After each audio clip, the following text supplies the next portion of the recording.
Hello, everybody, and welcome to our brand new podcast, the Marvel Plus podcast. My name is Bret, aka Enigma911, and today we're going to be talking about that first episode of Falcon and the Winter Soldier: New World Order. We're going to be talking our thoughts, how it connects to the MCU, our overall thoughts of the series and the episodes, and what happened in it, and kind of theorize a little bit. This has been a project I've been thinking about for a while. We had some fun chats on other podcasts about WandaVision, so I thought it'd be a fun idea to go episode by episode with the other series that are coming up on Disney Plus with Marvel and have some fun theorizing about those shows. If you guys enjoy it and you want to support the podcast, you can do a multitude of things. You can go over to twitch.tv/Enigma911. You can drop a sub, or you can join in the chat, join on the conversation with us, talk theories, talk ideas. We'd love to have you. The more of us chatting along, obviously, the more fun the conversation can be. But if you can't support, that's A-OK. You can also go over to YouTube and podcast services the following day, and you can check it out, watch or listen there. Give us a like, get us a review, and share some comments there too. We'd love to hear from you there as well. Speaking of subs, over on Twitch, you guys can catch it live over on twitch.tv every Sunday at 8 p.m. Eastern, where we talk those episodes for you. But let's get right on to it. Falcon Winter Soldier. Episode 1 dropped. New World Order seems like a whole different show than WandaVision, which obviously we were expecting. WandaVision had the mystery element to it and kind of figuring out what was going on, what was the presentation like for this show, what was it going to be, and how we were dealing with Wanda's psyche, I guess, after all of her loss. And it seems like Falcon Winter Soldier, in a way, is kind of also doing that. It's a very different presentation, as we see right from the bat, obviously, with the Falcon scene, jumping into his mission, attempting to save some military personnel. This one's going to be a lot more action-packed, fast-paced, it seems. But also, as we learn more in the episode, it is going to cover a lot of the character's backstory, or at least how they're dealing with loss. With this one specifically, obviously the loss of Captain America, how it's affecting Falcon and Winter Soldier. So it seems like maybe this will be a common theme, at least for our returning heroes in these Disney Plus shows, which I think is nice. I think it adds a little bit more substance to the heroes we've gotten in the movies that maybe we haven't dove like really headfirst into, and they've kind of been support characters, I guess you could say, compared to our main cast. So yeah, it's going to be interesting seeing where that goes in this series. But yes, as I mentioned, this episode kicks off with Falcon and his high action saving of the military dude, or attempt. We saw a lot of different powers in there. We see Red Wing returning the drone as part of his jetpack, and we see a little bit more of the moveset or power set that the Red Wing has, compared to the films, which I don't remember. I think it was Infinity War we first saw it, where it's just very quick, like Easter egg almost-esque glimpse into it. So that was neat to see that power set for Red Wing, and also seeing how it kind of works, I guess, as its own drone. I don't know. There's a lot in this beginning fight scene that you kind of had to leave up in the air to, suspend disbelief. There was a lot of, things you kind of had to let go of, which is fine. I mean, it's a superhero show. Duh. Kind of will be that fantasy element of that. So we had that, which I thought was very neat. And we also see more of the updated flight suit. We've seen iterations over time with the introduction in Winter Soldier, and then into Civil War, and from there. But it's cool to see a little bit closer view of that and what the wings can do, like making a shield. I'm curious how it can form a shield, how he's in control of that, but once again, that suspension of disbelief. So we get this action-packed scene. We actually get a fun cameo return, which I wasn't expecting, of George St. Pierre, as I think it was the Leaper. He was in Winter Soldier briefly, right at the beginning, in Cap's stealth mission with Black Widow. He shows up and they have a little brawl. So I just thought that was a fun little nod to bring him back in for this mission.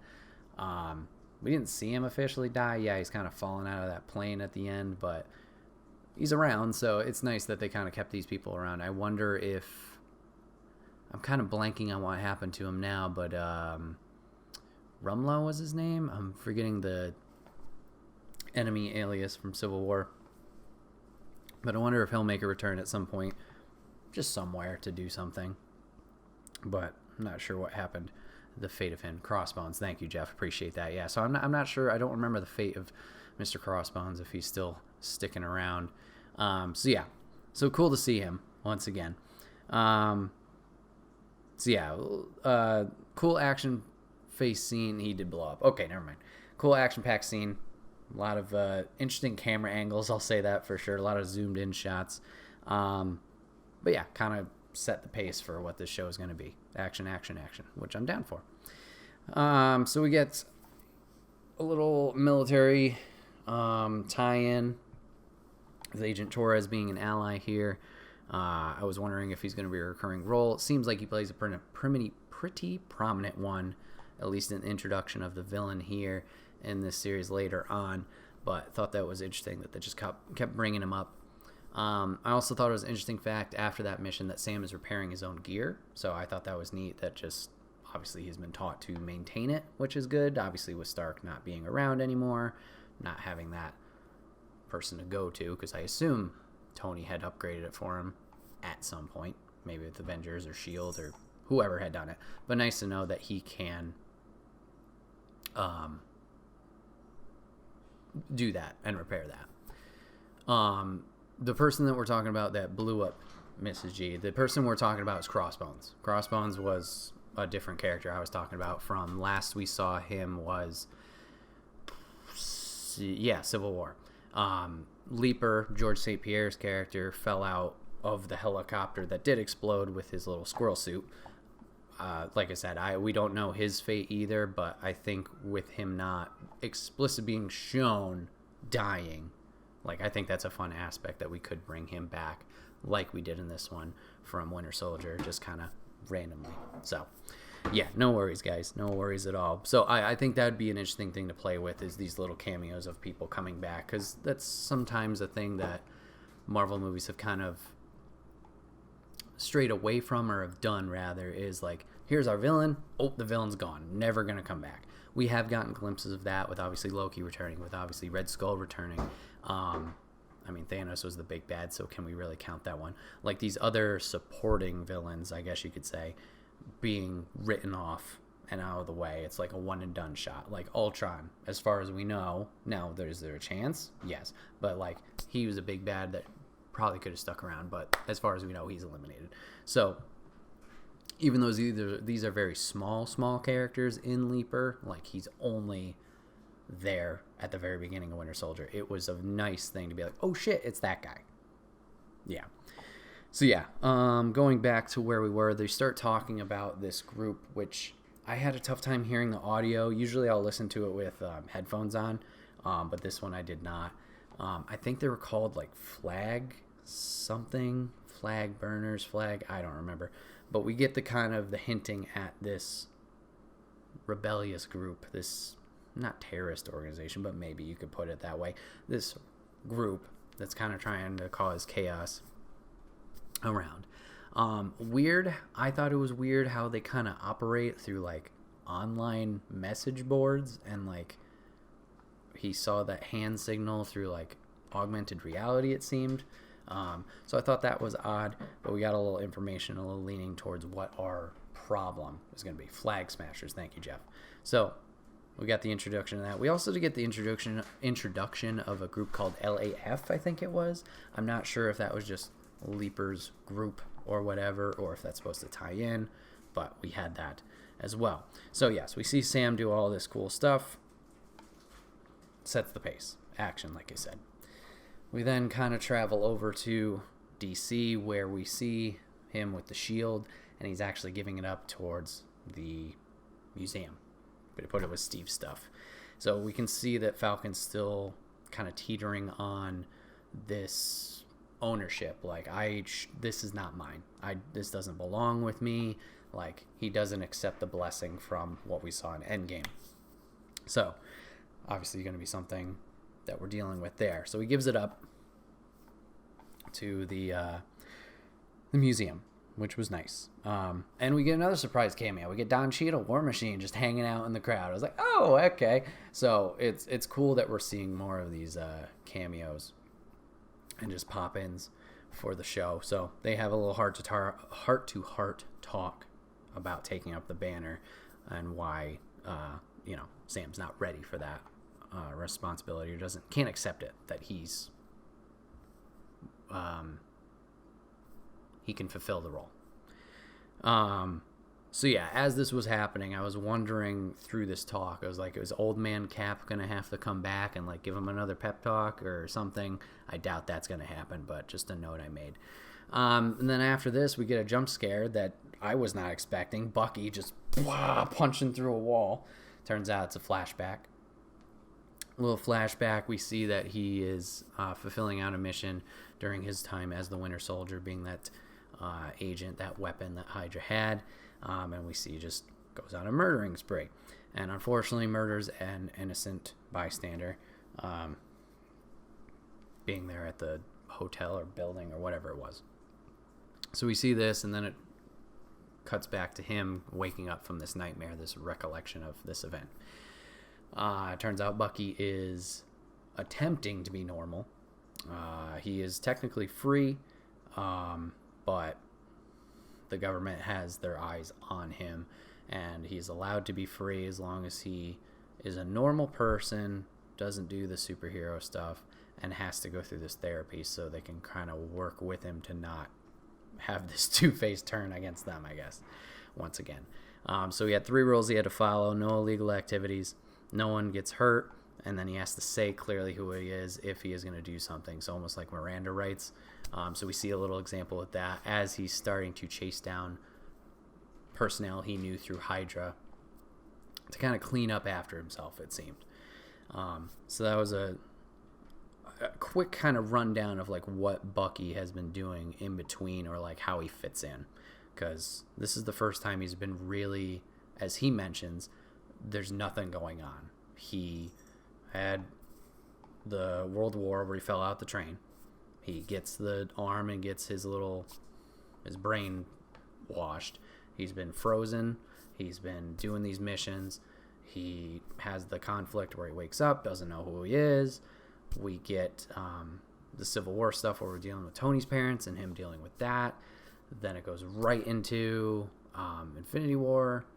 He gets blipped out. Now he's back dealing with, Cap's loss. Like, this is the first time nothing's going on, really, for an extended period of time, it seems. So he's dealing with that. And he mentions that he wants peace, which his psychiatrist kind of lashes out at him, calls for bullshit, which I thought was odd. But maybe it's just because he's lying to himself or lying to her. I don't know. I just thought that was interesting, because why wouldn't he want that? Why would you call that out? But interesting to see where he's at right now. It seems like still a lot of, once again, these issues with themselves. Like, this is a big thing they're going to have to figure out and learn or deal with, I guess, in these series so far.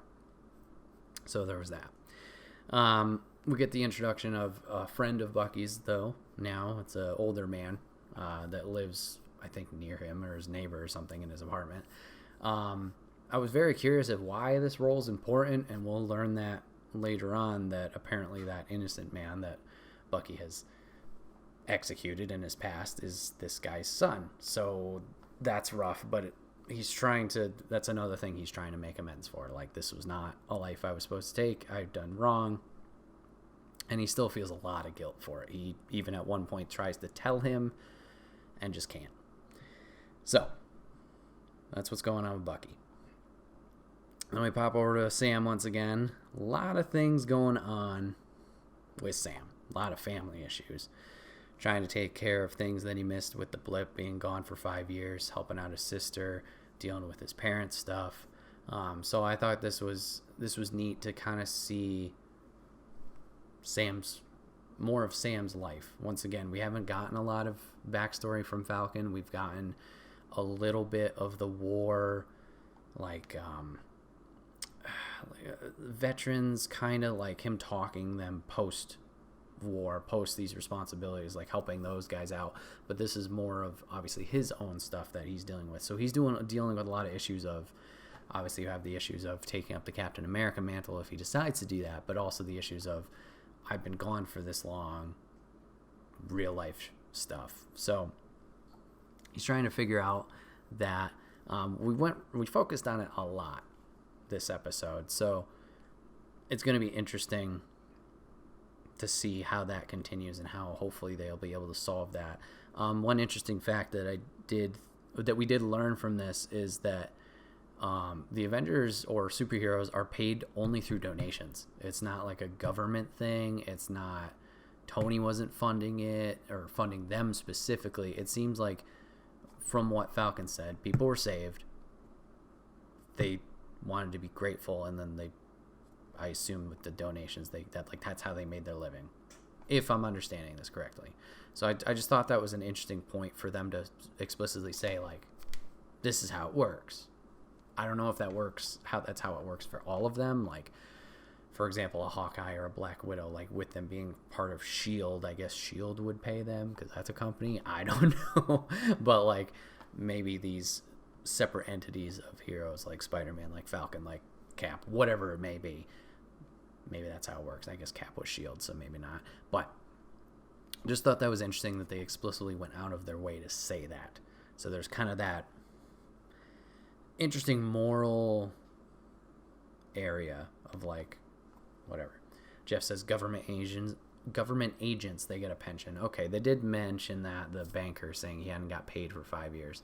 Okay, all right, so maybe I'm wrong with misinterpreting that. But I just thought it was interesting, once again, that they explicitly were saying this is how they get paid, or whatever it is. So I'm wondering why they decided to do that. I don't know. Let's see. So then we're going to go back to Torres, who's investigating the Hand group, the Flag Smashers. Turns out he has found a meeting ground, so they're going to there to... He's going to meet up and try and get some intel. Goes there, does that stuff. Turns out things go haywire. We see one main guy stealing a lot of cash. The other ones are just kind of fans, I guess you could say, and they're all told to run. It seems like this guy, whoever it is, has superpowers. He jumps from a 3rd-story window, no problem, and then super kicks a dude right in the chest, and the guy goes flying. So, interested to see the explanation of this. Is this another super soldier serum, potentially, like that's being handed out? I mean, that's always been, it seems, at least from my knowledge of Captain America's story, the super soldier serum is always trying to be replicated, and seems to be a common issue with his enemies or villains. So I'm interested to see if maybe that's where we're going with this group, if that's the play, or if it's just they have something else going on. So we see this. Torres gets in trouble, does get body cam footage of the guy that he can show to Sam. So at least we have that evidence of that is going on. And then we get the finale. So Falcon learns this information, has a little bit of doubt and second guessing that maybe it was Bucky, it seemed.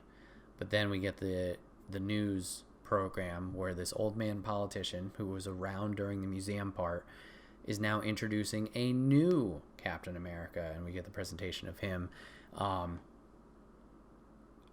I knew of this casting. I'm not sure if the character is called in the comics U.S. Agent or U.S. Patriot. I think it's U.S. Agent, who takes up the mantle of Captain America, but I thought it was more of like a figurehead. John Walker, yes.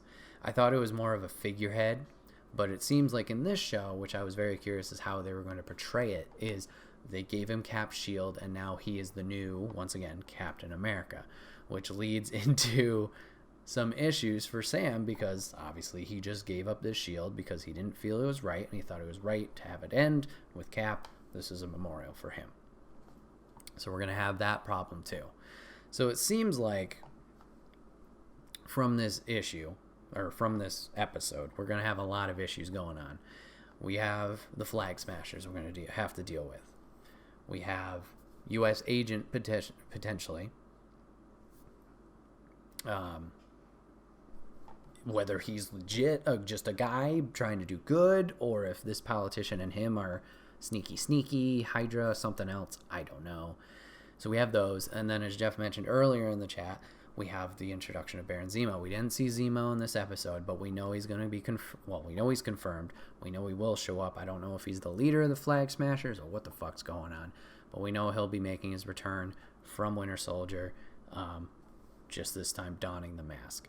So we have those three physical problems, and then we have the two mental, I guess you could say, obstacles of Sam accepting the shield is his, and then Winter Soldier still getting over what he's done and becoming normal, or feeling at peace with moving forward, I guess, and not living in the past.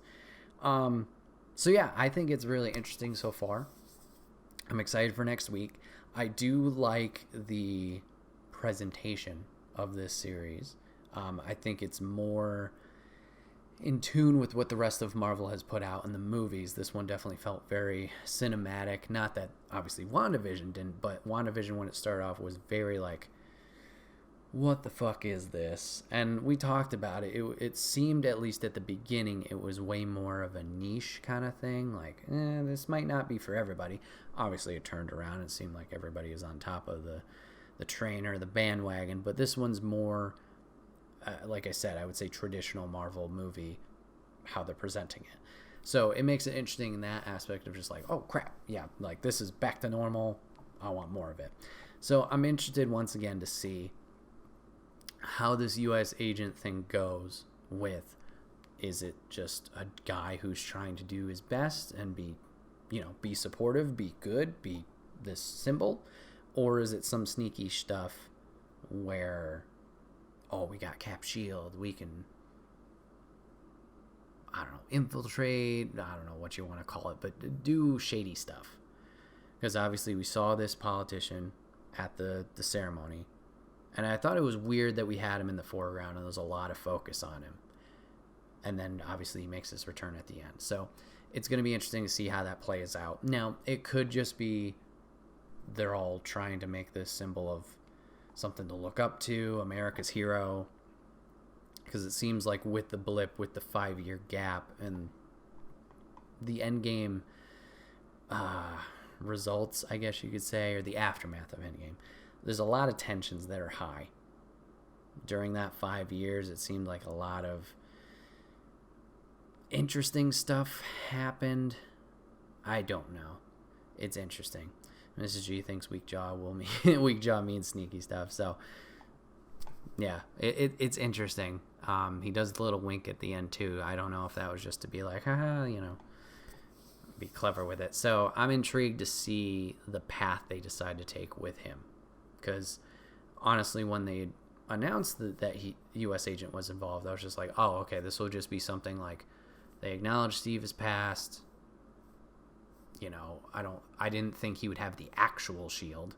I just thought it'd be like, yeah, this is just once again a symbol that they were trying to establish to hopefully keep morale high. Because I don't know how out there it is in the MCU. I was a little questioning if they even knew what happened with Steve, because Torres, I forgot to mention this little Easter egg, Torres brings up, oh, is he at a secret moon base? So I thought that was kind of hinting at what Nick Fury, the Skrulls, obviously are doing up in space.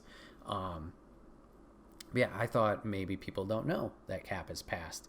But then we had the museum thing, so I think people know, or maybe they're keeping it I don't know if they're saying he's dead or if they're saying he just kind of walked away. So I don't know the how much people know about that, and then we also don't know if people know about Stark. Like, do people know he's dead? He's dead, so maybe this move of putting this figurehead there, this hero, to kind of save morale is because people would be freaking out. Like, oh crap, these two big guys that were Avengers are no longer here. So I don't know, maybe that is just the path they're going to be taking. But it's interesting that they made it a big point and they gave U.S. agent Cap shield. Like, it's just not a regular shield. Another interesting thing we'll have to figure out with him, Jeff mentioned it here, he was originally Super Patriot, then actual Captain America for a while, then U.S. agent. I'm wondering if he has powers. As far as I know, I don't think he does. I think he's just a dude. So, like, if you don't have powers, are you going to really do anything? Then again, we've seen other people who don't have powers do stuff. So, it's it's going to be an interesting mystery to figure out with him. Jeff mentioned by far from home, everyone knew Stark was dead, presumably it's general knowledge. Yes, but I think Far From Home, I think there's a bigger time gap of maybe like a year. I think this series is 3 to 6 months after. Not saying obviously that couldn't be common knowledge then, but by then. But that's a good point. I don't know if they waited on it. I don't think they'll mention it in this series, but I don't know how transparent they're being. So that's my thing, is like, with this limited transparency, are people going to be scared? Let's see. Jeff says, in the comics, U.S. agent got powers from the power broker, but they could have done the whole attempted to recreate super soldier serum and it drives him nuts thing. Gotcha. Papa says, right, with no Steve Rogers powers, he's basically Batman. Yes. Yeah, he's just a dude. Just a dude. So it's going to be interesting to see what kind of role Agent does play, if he does anything, or if he's just literally propaganda. He did have a gun. Yes, he did have a gun. So yeah, that's pretty much how episode 1 rolled out. Like I said, my overall thoughts, I'm interested for more. I'm interested to see where we go from here. We know of Zemo being in the show. We know of Sharon Carter being in the show. So it's going to be interesting to see how these players come into play. And then also, I'm interested to see when Bucky decides to reach out to Sam. The psychiatrist seemed to make that note that he's kind of sheltered himself off from everybody. Even though Sam has attempted to reach out, he's like, nah, not part of that. So, interested to see how that plays out. I don't know if they'll dive into the relationship anymore with the bartender and that little date. I don't know. So, yeah. Let's see. In the comics, the Flag Smasher was from Latveria. That'd be an interesting way to introduce Doom in the Fantastic Four. I didn't even know that was a real thing besides the series. So interesting. Okay. Papa Griff says those gliders were quite adept in the canyon flight. Yeah, like I said, there's a lot of suspension of disbelief for that beginning with especially the squirrel suits. Definitely.